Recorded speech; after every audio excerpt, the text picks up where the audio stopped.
Welcome to the Hopes Academy. आज हम लोग जो पढ़ने वाले हैं वो क्या पढ़ने वाले हैं? इक्विलिब्रियम। क्या पढ़ेंगे? इक्विलिब्रियम। इक्विलिब्रियम जब पढ़ते हैं तो इक्विलिब्रियम क्या है?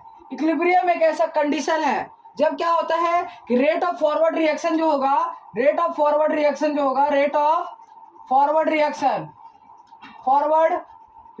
रेट ऑफ फॉरवर्ड रिएक्शन जो हो जाएगा वो बराबर हो जाएगा किसका? रेट ऑफ बैकवर्ड रिएक्शन का। किसके बराबर हो जाएगा? Rate of backward reaction. किसके बराबर हो जाएगा? तो रेट ऑफ बैकवर्ड रिएक्शन। तो फॉरवर्ड रिएक्शन जो हो जाएगा वो फॉरवर्ड रिएक्शन अगर बैकवर्ड रिएक्शन के बराबर हो जाता है तो उस कंडीशन को क्या बोलेंगे हम? इक्विलिब्रियम। मतलब कि जैसे जस्ट लाइक सपोज करो कि एक ऐसा स्टेज होगा जब स्टेज पे जितना प्रोडक्ट बन रहा है उतना ही रिएक्टेड वापस वो बैक आ जा रहा है, तो उस स्टेट को क्या बोलेंगे? उस स्टेट को जिस स्पीड से वो रेट प्रोडक्ट बन रहा था उसी स्पीड से हम लोग का क्या बनेगा? रिएक्टेंट में बनेगा। तो इसको क्या बोलेंगे? तुम्हारा इक्विलिब्रियम। अब इक्विलिब्रियम जो होता है वो इक्विलिब्रियम दो टाइप का होता है। क्या होता है?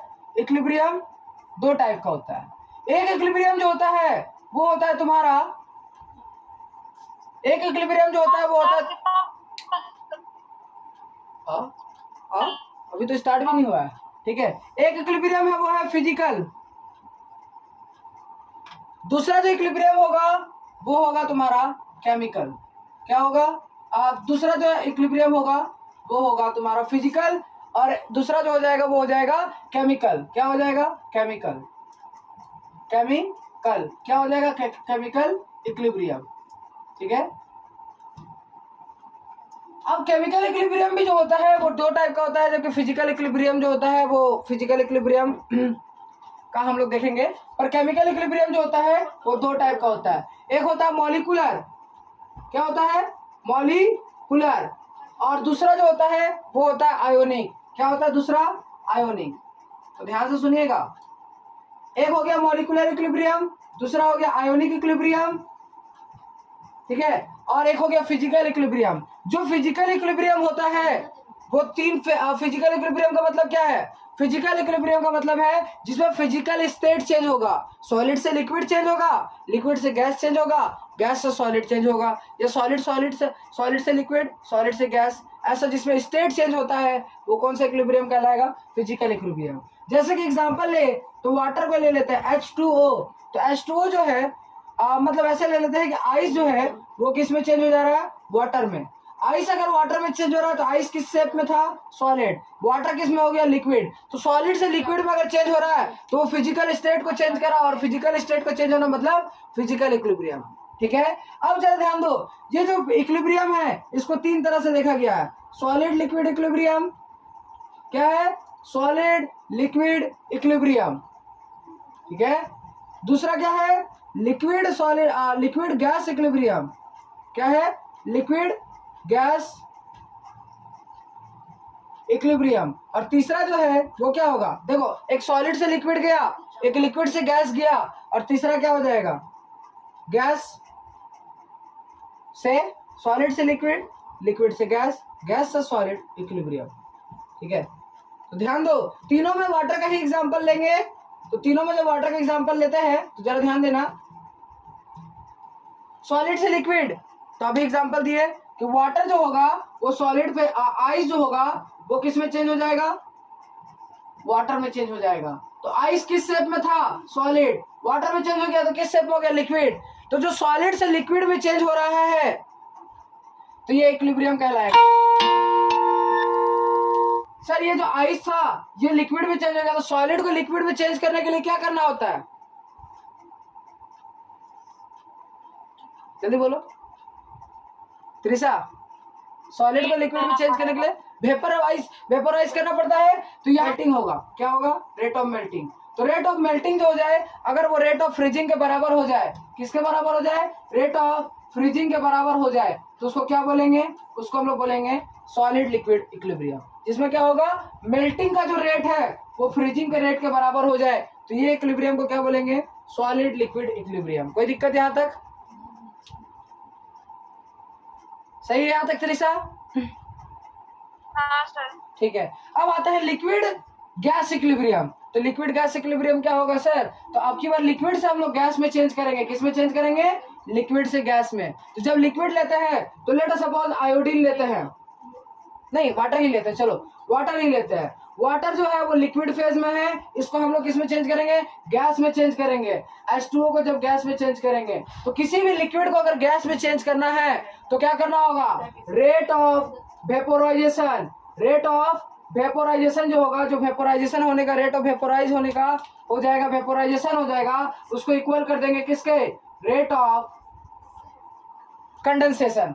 कंडेंसेशन अगर रेट ऑफ वेपोराइजेशन और रेट ऑफ कंडेंसेशन बराबर हो जाए तो इक्विलिब्रियम लगाएंगे, और इक्विलिब्रियम का जो साइन होता है वो ऐसा होता है जो कि रिवर्सिबल होता है। तो क्या हो जाएगा, कंडेंसेशन क्या हो जाएगा, रेट ऑफ वेपोराइजेशन जो हो जाएगा वो रेट ऑफ कंडेंसेशन के बराबर हो जाएगा। ठीक है, क्लियर है सर। एक सॉलिड से ये गैस सॉलिड इक्विलिब्रियम का एग्जांपल आप समझते हैं, गैस सॉलिड इक्विलिब्रियम में एग्जांपल समझते हैं। तो आयोडीन गैस है, कौन है, आयोडीन गैस। तो आयोडीन गैस को हम लोग किस में चेंज करेंगे, I2, ऐसा करते हैं I2 को गैस सॉलिड से, सॉलिड I2 को हम लोग किस में चेंज करेंगे, सॉलिड गैस सॉलिड करना ना, तो गैस से सॉलिड में करते हैं, गैस से सॉलिड में करते हैं। जब हम गैस से सॉलिड में करेंगे तो सब्लिमेशन जो होना चाहिए वो कंडेंसेशन के बराबर होना चाहिए।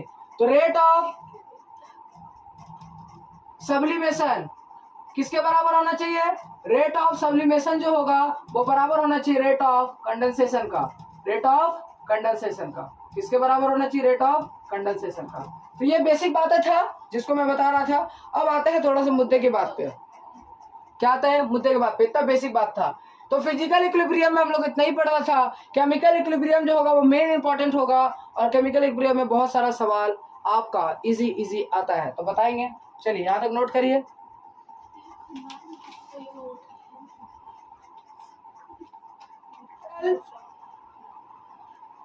इक्विलिब्रियम जरा ध्यान दो केमिकल इक्विलिब्रियम के बारे में। जब केमिकल इक्विलिब्रियम होगा तो केमिकल इक्विलिब्रियम में क्या होगा, तो केमिकल इक्विलिब्रियम होता है सर, सबसे पहले तो ये बताइए chemical equilibrium can only attains reversible process. तो बिल्कुल सही, क्योंकि रिवर्सिबल प्रोसेस अगर नहीं होगा तो इक्विलिब्रियम अटेंड ही नहीं होगा, रिवर्सिबल प्रोसेस नहीं होगा तो इक्विलिब्रियम अटेंड नहीं होगा। क्या होगा, इक्विलिब्रियम अटेंड नहीं होगा। तो केमिकल इक्विलिब्रियम में देखते हैं कि ए बी मिलता है तो क्या बनता है, सी प्लस के क्या बनता है, डी बनता है। ए बी मिला तो सी और डी बना। ठीक है, तो सबसे पहले लिखते हैं एट इक्विलिब्रियम। जब इक्विलिब्रियम हो भाई, ये तो इक्विलिब्रियम ही है ना, एट इक्विलिब्रियम तो रेट ऑफ कंसंट्रेशन जो होता है वो क्या हो जाता है, कंसंट्रेशन बिकम कांस्टेंट। क्या हो जाता है, कंसंट्रेशन जो हो जाता है वो क्या हो जाता है, कंसंट्रेशन जो हो जाता है, कंसंट्रेशन बिकम्स कांस्टेंट। क्या हो जाता है, कंसंट्रेशन जो हो जाएगा वो कांस्टेंट हो जाता है, कंसंट्रेशन कांस्टेंट हो जाता है और रेट इक्वल हो जाता है। क्या होता है, मास एक्शन। क्या है, लॉज ऑफ मास एक्शन। जरा ध्यान से समझना, लॉज ऑफ मास एक्शन क्या बोलता है, एकदम इजी फॉर्मेट में समझाएंगे। According to the laws of mass action, किसके according, according to the laws of, according to the laws of mass action, laws of mass action, laws of mass action के बराबर, according mass, according to the laws of mass action, mass action के बराबर जो laws of mass action है इसके according rate of reaction जो होगा, आप तो कुछ उस चैप्टर का याद भी आ रहा होगा, rate of reaction is directly proportional to, directly, अभी बता दें कि त्रिशा कौन से चैप्टर का याद आ रहा होगा, rate of reaction is directly proportional to the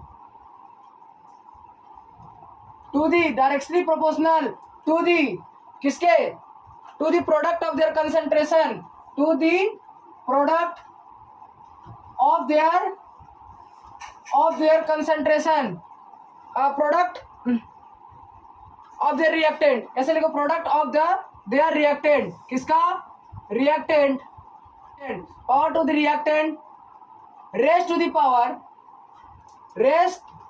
power their stoichiometric coefficient, their stoichiometric coefficient. जरा सा मेरे को एक बात बताना, पेट लॉ केमिकल काइनेटिक्स का है। अच्छा याद है, शाबाश। तो ये क्या हो जाएगा, टू दी पावर कोएफिशिएंट, बिल्कुल सही। अब जब N2B मिल करके क्या बना रहा है, प्रोडक्ट बना रहा है, या फिर मैं मान लूं अल्फा ए और बीटा बी जो मिल के क्या बना रहा है, प्रोडक्ट बना रहा है। क्या बना रहा है, प्रोडक्ट बना रहा है। तो क्या बोलता है कि रेट ऑफ रिएक्शन जो होगा, रेट ऑफ रिएक्शन जो होगा वो के, अरे मैं तो ये तो पहले ही बता दिया भाई। नहीं, रेट ऑफ रिएक्शन क्या होगा, directly proportional to the concentration of A. क्या बोल रहा है, कंसंट्रेशन कहाँ गया, directly proportional active mass laws of mass action, rate of reaction is directly proportional to the product of their reactant raise to the power their stoichiometric coefficient. तो A का power क्या लिखेंगे, स्टोइकियोमेट्रिक कोएफिशिएंट। क्या है stoichiometric coefficient, alpha. फिर क्या लिखेंगे, beta का पावर बी लिखेंगे। क्या लिखेंगे, बीटा का पावर बी लिखेंगे। जब हम यहाँ पर रेट ऑफ रिएक्शन में से ये जो डायरेक्टली प्रोपोर्शनल हटाएंगे तो क्या लिखेंगे, के ए का पावर अल्फा और बीटा का पावर क्या लिखेंगे, बी का पावर क्या लिखेंगे, बीटा। ये हो जाएगा रेट ऑफ रिएक्शन। यही लॉज ऑफ मास एक्शन बोलता है। कोई दिक्कत, के क्या है सर, के क्या है सर, सर ये क्या है, ये रिएक्शन कांस्टेंट है। क्या बोलेंगे, रेट कांस्टेंट। क्या बोलेंगे, रेट कांस्टेंट। कोई दिक्कत यहाँ तक त्रिशा? सर ये जो डब्बा है, ये डब्बा क्या रिप्रेजेंट कर रहा है, तो डब्बा जो रिप्रेजेंट कर रहा है वो एक्टिव मास को रिप्रेजेंट कर रहा है। किसको रिप्रेजेंट कर रहा है, एक्टिव मास को। किसको रिप्रेजेंट कर रहा है, कंसंट्रेशन को रिप्रेजेंट कर रहा है। या एक्टिव मास को रिप्रेजेंट कर रहा बोल सकते हैं, या कंसंट्रेशन को रिप्रेजेंट कर रहा है। आई होप यहाँ तक किन्हीं को कोई डाउट नहीं हो रहा होगा, ठीक है। यहाँ तक क्या बोलते हैं, इसी को मोलारिटी भी बोलते हैं। क्या बोलते हैं, मोलारिटी। और मोलारिटी का फॉर्मूला क्या होता है, number of moles per unit volume. क्या होगा, number of moles per unit volume. यही तुम्हारा था। तो यहां तक वीडियो को पॉज करके नोट करिए आराम से, फिर उसके बाद आगे बढ़ते हैं। चलिए, क्या लिखेंगे, द एक्टिव मास और concentration. The active mass, active mass बोलो चाहे कंसंट्रेशन बोलो। क्या बोलो, the active mass and the concentration of solid, solid of solid and liquid the active mass of solid and liquid in कहा heterogeneous equilibrium। किस तरह के इक्विलिब्रियम, heterogeneous equilibrium। किस टाइप का equilibrium, heterogeneous equilibrium। heterogeneous equilibrium अगर रहेगा तो is considered as unity, is considered as unity। क्या कंसीडर करना है, यूनिटी कंटेनर करना है। यूनिटी मतलब वन कंसिडर करना है। The active mass of solid liquid in heterogeneous mixture, जो एक्टिव मास होगा सॉलिड और लिक्विड का, उसको हम लोग को वन मानना है। क्या मानना है, वन मानना है। सही है, ठीक है, वन मानना है।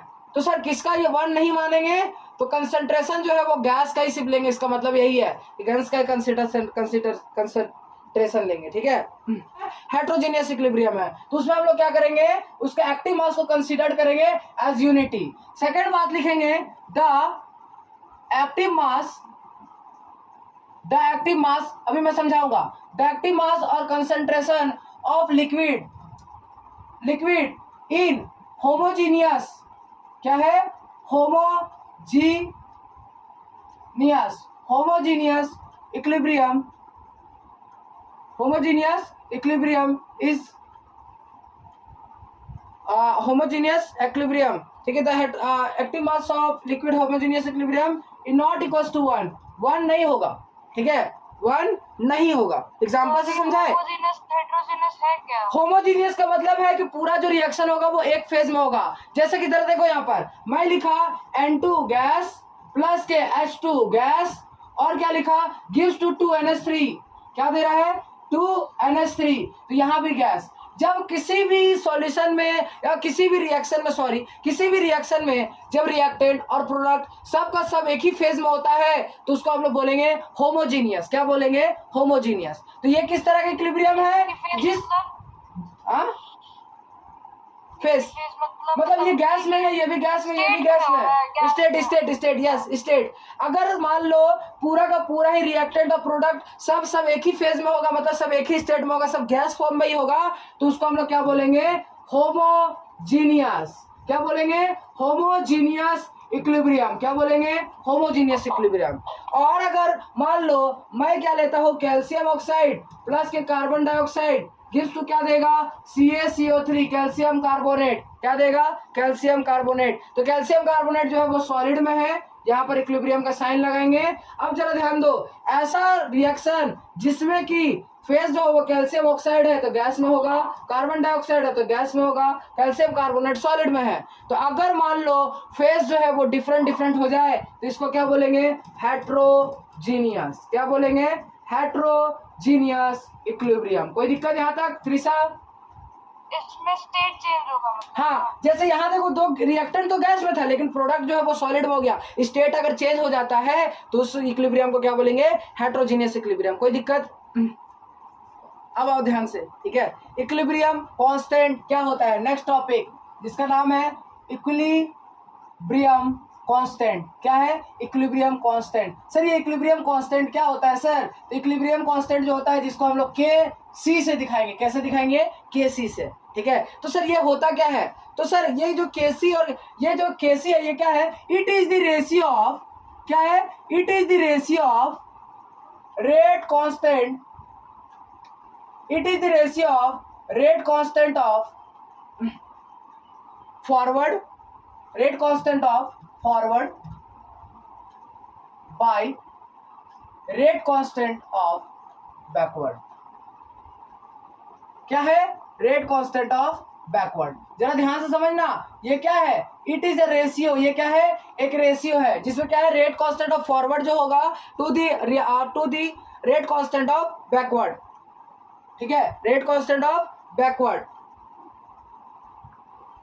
तो क्या सर ये फॉरवर्ड बैकवर्ड क्या है? Forward direction by backward direction. रुको जरा ध्यान से देखो, डायरेक्शन देखो जरा ध्यान से, it is the ratio of rate constant of forward direction by backward direction. मतलब मैं मान लेता हूं कि अल्फा ए प्लस के बीटा बी जो बन रहा है वो क्या बन रहा है, गामा सी प्लस के delta D. Most popular example of my class, ठीक है। तो सर मैं मान लेता हूं कि यहाँ पर कुछ जो रेट हो रहा होगा वो फॉरवर्ड का हो रहा होगा तुम्हारा KF, ठीक है। तो क्या है, रेट कांस्टेंट ऑफ फॉरवर्ड का लिखे KF और बैकवर्ड का रेट कांस्टेंट क्या होगा, KB। सही है, क्लियर है। तो रेट जो यहाँ पर लिखेंगे रेट ऑफ फॉरवर्ड, क्या लिखेंगे, रेट ऑफ फॉरवर्ड। जब रेट ऑफ फॉरवर्ड लिखेंगे तो रेट ऑफ फॉरवर्ड लिखने के लिए क्या करते हैं, लिखेंगे रेट ऑफ फॉरवर्ड क्या लिखेंगे, rate of forward is directly proportional to concentration of A. जब फॉरवर्ड में जा रहे हैं तो रिएक्टेंट कौन होगा, ध्यान से देखो, जब फॉरवर्ड में जा रहे हैं तो रिएक्टेंट कौन होगा, यही होगा। इधर की तरफ जाएंगे तो रिएक्टेंट यही होगा, बिल्कुल सही, कोई डाउट? हाँ सर। तो रिएक्टेंट का क्या लिखते हैं, रिएक्टेंट का कंसंट्रेशन को मल्टीप्लाई करते हैं और उसका पावर लिखते हैं। तो ए का पावर वही लिखेंगे जो क्या स्टोइकियोमेट्रिक कोएफिशिएंट, तो ए का पावर अल्फा और बी का पावर क्या लिखेंगे, बीटा। सर अभी आप बताए थे कि अगर प्रोपोर्शनलिटी साइन हटाते हैं तो RF मतलब rate of forward is equal to लिख सकते हैं K of forward, rate constant of forward upon में क्या लिखेंगे, ए का पावर अल्फा प्लस बी का पावर बीटा। कोई दिक्कत यहाँ तक? नहीं सर। चलो रेट ऑफ बैकवर्ड बताओ क्या लिखेंगे,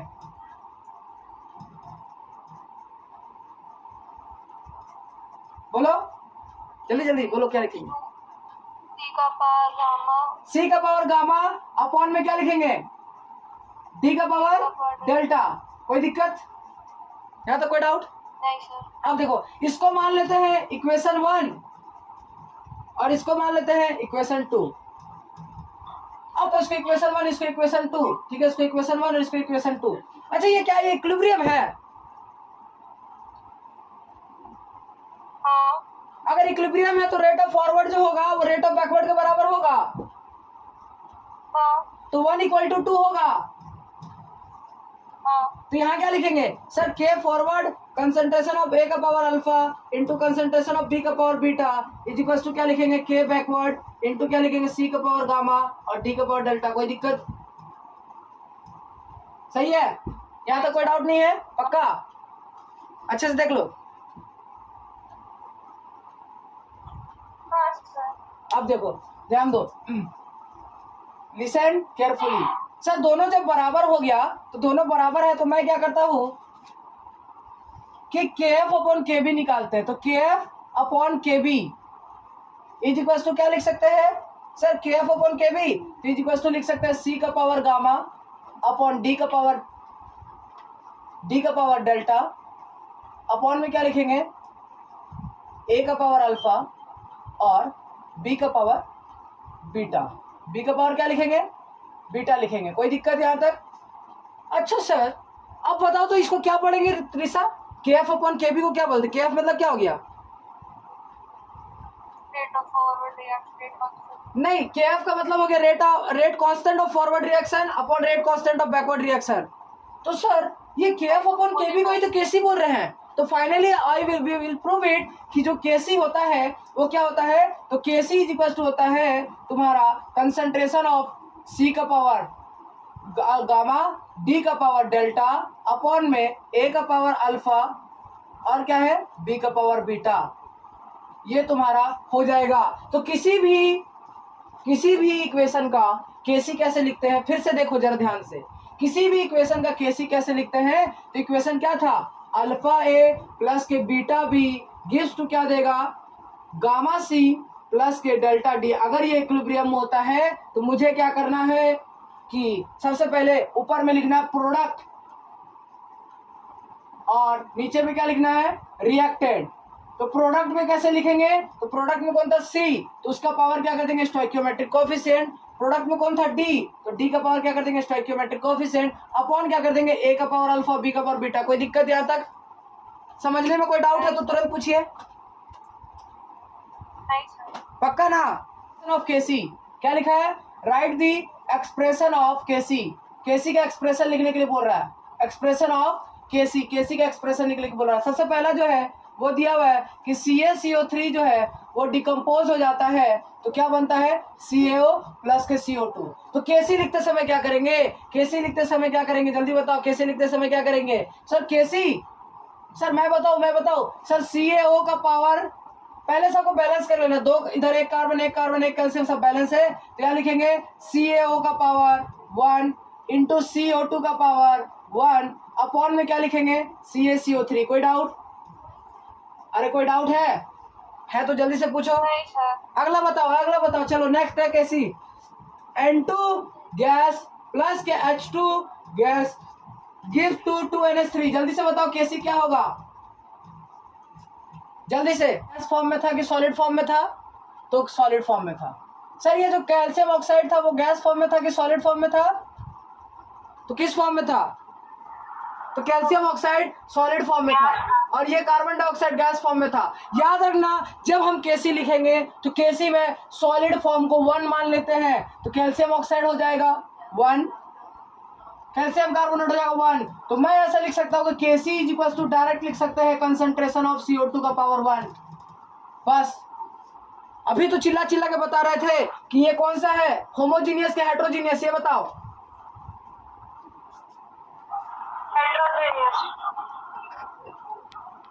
हेट्रोजीनियस। तो हेट्रोजीनियस में क्या बोले थे कि अगर हेट्रोजीनियस होगा तो क्या बोले थे कि सॉलिड फेज वाले और गैस फेज वाले, सॉलिड फेज वाले और लिक्विड फेज वाले को 1 मान लेंगे। तो यहाँ पर इसको 1 मान ली तो ये हो गया। इसका बताओ जल्दी से आंसर, फटाक से एकदम चंद सेकंड में।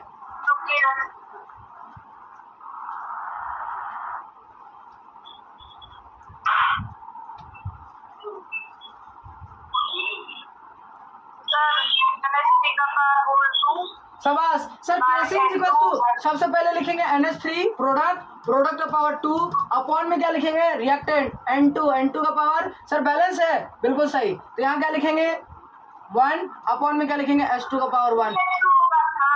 हाँ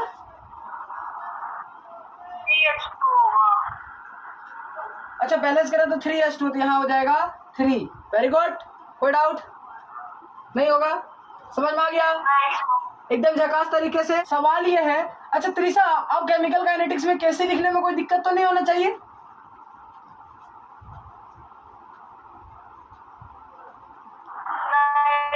यस लिखो, ठीक है। क्वेश्चन लिखेंगे। क्वेश्चन क्या है, यहाँ पर बोल रहा है CH3 CH2 ये कौन से फेज में है, ये है लिक्विड फेज में। क्या बोलेंगे प्रोपोइनोइक एसिड, ठीक है। इसको हम लोग किसके साथ मिला रहे हैं CH3 CH2OH, किसके साथ मिला रहे हैं CH3 CH2OH C2H5 और यहाँ पर क्या बना होगा H2O, H2O भी लिक्विड में है, यहाँ पर लिक्विड है। सर सर सर ये तो सबका सब लिक्विड में है, इसमें बोल रहा है कैसे निकालने के लिए। तो ये किस तरह का मिक्सचर हो गया, होमोजीनियस। ये किस तरह का इक्विलिब्रियम है, होमोजीनियस या हेटेरोजीनियस, होमोजीनियस। तो कैसे में क्या करना है, अब की बार लिक्विड का यूनिटी मत मान लेना। जब सॉल्यूशन होमोजीनियस हो, मतलब कि जब इक्विलिब्रियम होमोजीनियस हो तो केसी को यूनिटी नहीं मानते हैं। जब हेटेरोजीनियस था तब लिक्विड और सॉलिड को यूनिटी मानते हैं। तो यहाँ पर तो सब लिक्विड है तो क्या यूनिटी मान ले, नहीं। ये किस तरह का है, तो यहाँ पर ये जो है वो है होमोजीनियस, और होमोजीनियस होगा तो यूनिटी बिल्कुल मत मानना। तो क्या लिखेंगे, CH3 CH2 COO C2H5 COO C2H5 into क्या लिखेंगे H2O, अपॉन में क्या लिखेंगे, अपॉन में लिखेंगे CH3 CH2 COOH का पावर 1, अपॉन में क्या लिखेंगे CH3 CH2OH।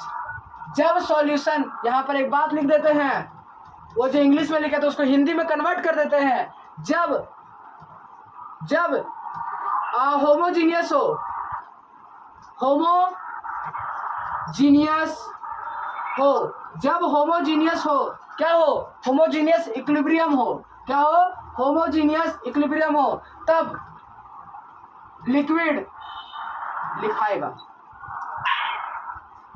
सर गैस का क्या, लिक्विड लिखाएगा, बिल्कुल सही, लिक्विड लिखाएगा। और सर जब हेटेरोजीनियस हो,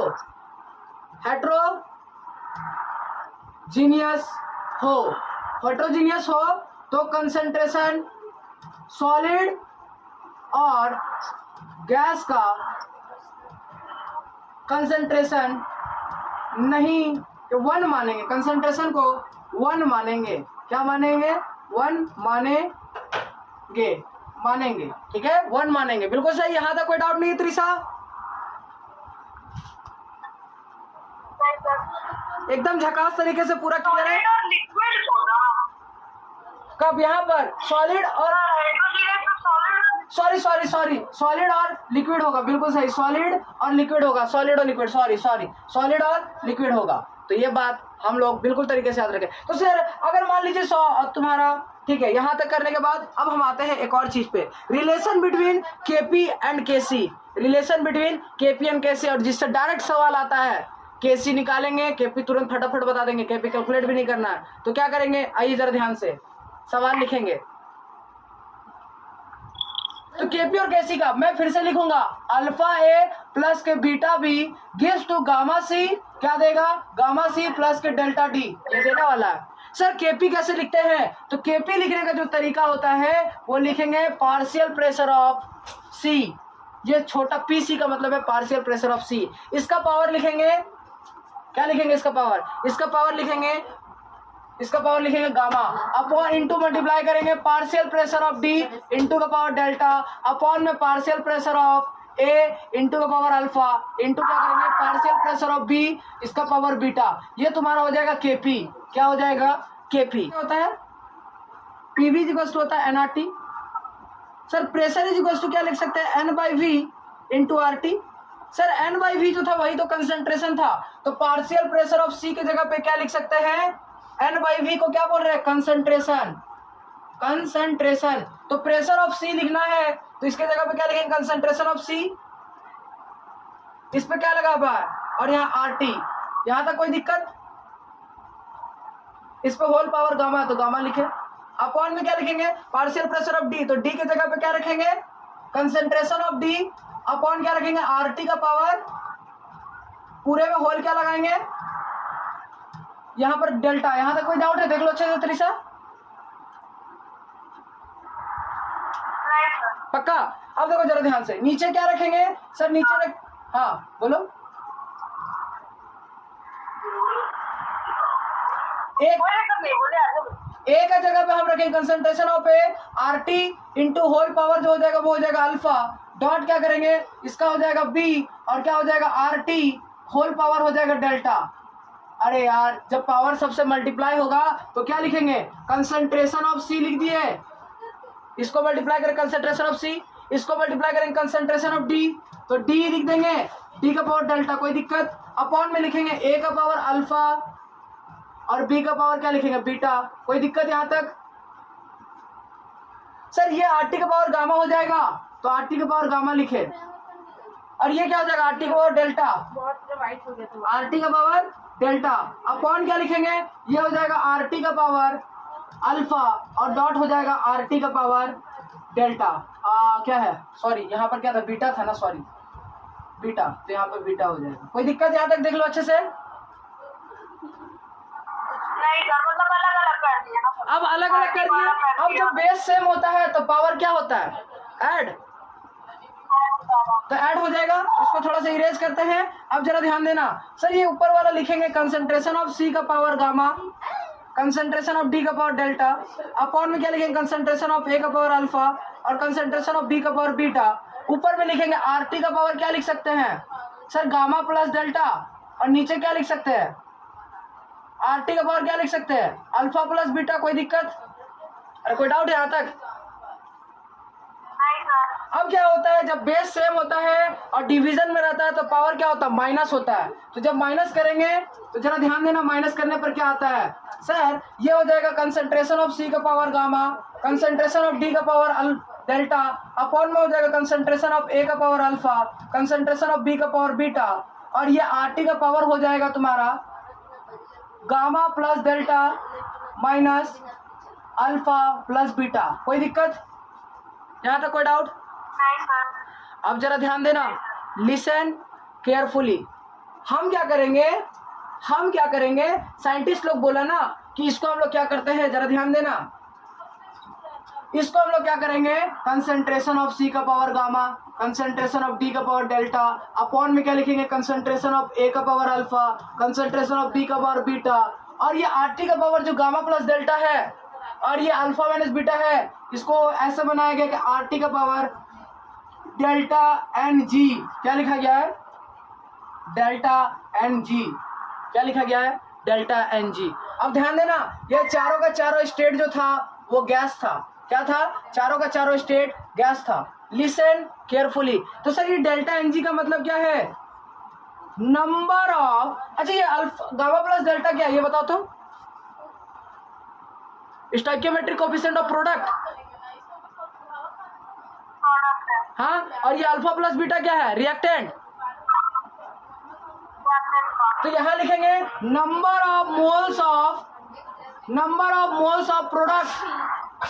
प्रोडक्ट का मोल्स माइनस नंबर ऑफ, ये गामा प्लस डेल्टा को क्या बोले, प्रोडक्ट हो गया, number of moles of product मतलब मोल्स का एडिशन हो गया, ठीक है, minus number of moles of reactant, क्या हो जाएगा, number of moles of reactant का मोल्स को ऐड कर देंगे। तो दोनों का ऐड करने पर माइनस करेंगे तो ये किसके बराबर हो जाएगा, डेल्टा NG के बराबर हो जाएगा। अच्छा, यहाँ तक कोई डाउट? पक्का सही है? सही है। अब जरा ध्यान दो, इसको हम इरेज करेंगे और यहाँ पर ध्यान दो, सर ये किसके बराबर आया, ये आया KP के बराबर। अच्छा ये वाला टर्म कहीं और आया था क्या, देखो तो सर ये तो KC लग रहा है, तो सर KP इक्वल्स तो क्या लिख सकते हैं, KP इक्वल्स होता है KC RT का पावर डेल्टा NG। यही रिलेशन हम लोग कब से डेराइव कर रहे थे और ये डेराइव हो जाएगा ना, हाँ यस, नहीं सर देखो ये डेल्टा NG का मतलब है number of moles of gas. अगर मान लो यहाँ पर लेट अस सपोज ये सॉलिड हो जाता तो वैसे जनरली जो KP लिखते हैं वो सब गैस के लिए ही लिखते हैं, क्योंकि प्रेशर तो गैस का ही होगा ना, आप सॉलिड का प्रेशर थोड़े होगा, ठीक है।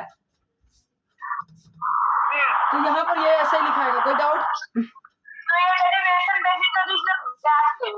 हाँ ये गैस के लिए, सिर्फ यहाँ पर गैस ही रहेगा, डेल्टा NG की जगह पे नंबर ऑफ मोल्स। अगर सॉलिड आ गया ना तो सॉलिड में नंबर ऑफ मोल्स नहीं लेंगे सॉलिड का, ठीक है, सिर्फ गैस का लेंगे। ये किसके लिए है, ओनली फॉर गैस, ठीक है, मतलब ऐसा नहीं लिखो, बकवास ही रह जाएगा, ठीक है, कोई डाउट? तो एक काम करते हैं कि आज हम लोग थोड़ा सा नहीं दिया याद है, देखो कैमरा तो हिला नहीं है सर। N2 गैस जो था वो किसके साथ मिला, H2 गैस के साथ में मिला, और यहाँ पर क्या बना, 2NH3 बना, सही है।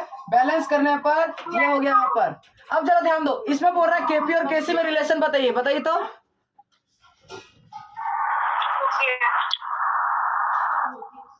सर KP इक्वल्स टू क्या होता है, केसी RT का पावर डेल्टा एनजी,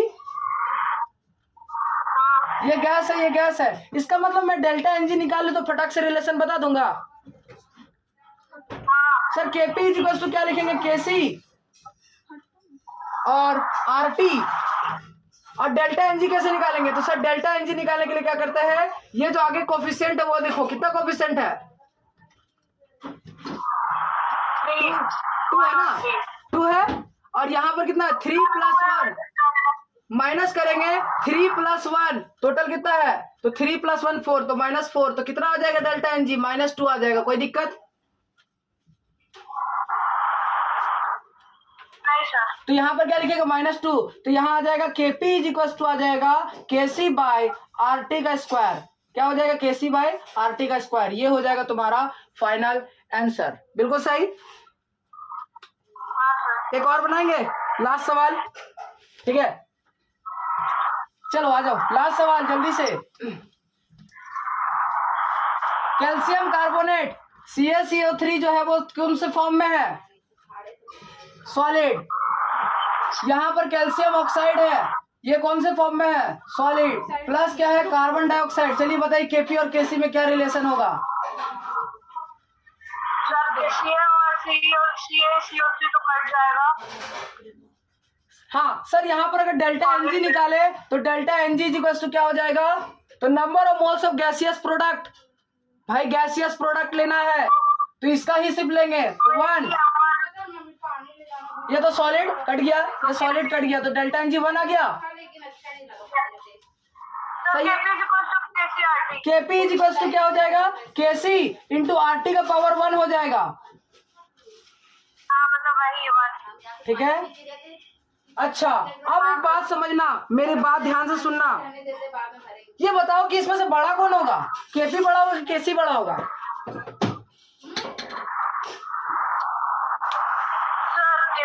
KP बड़ा होगा, बिल्कुल सही। सर अगर मान लीजिए इससे पहले वाले में डेल्टा एनजी नेगेटिव आ रहा था, क्या आ रहा था, डेल्टा एनजी नेगेटिव आ रहा था। जब डेल्टा एनजी नेगेटिव आ रहा था, जब डेल्टा एनजी नेगेटिव आ रहा था तो कौन बड़ा था, KP या KC? देखो तो जरा सा।